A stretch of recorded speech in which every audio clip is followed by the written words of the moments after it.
धर्मसंस्थापक कृष्ण होता आणि अर्जुनाच्या साह्याने ज्याने जगाला गीतेचा उपदेश दिला तो जगद्गुरु स्वयं नारायणाचा कृष्ण होता. स्वयं नारायणाचा कृष्ण आजोबा थांबवतो. त्यावर तो मुलगा आणखी एक प्रश्न विचारतो की आजोबा मग आता कृष्ण कुठे आहे?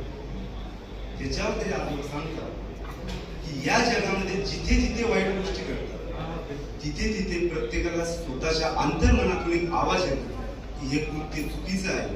ते अंतर्मन कृष्ण.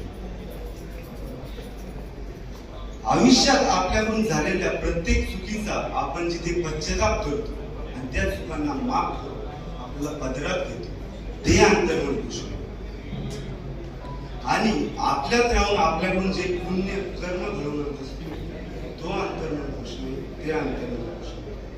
कोणासाठी तो जगन्नाथपुरीचा जगन्नाथ आहे तर कोणासाठी तो तिरुपतीचा बालाजी, कोणासाठी तो वृंदावनचा कान्हा आहे तर कोणासाठी तो द्वारकेचा द्वारकाधीश. आणि एका भक्ताच्या शब्दाला मान देऊन एका घरावर उभा राहिला. तू माझा विठ्ठल सुद्धा श्रीकृष्ण आहे, तू माझा विठ्ठल सुद्धा श्रीकृष्ण. असा तो एक असून अनेक आहे, अनेक असून एक आहे, असा तो माझा श्रीकृष्ण आहे, असा तो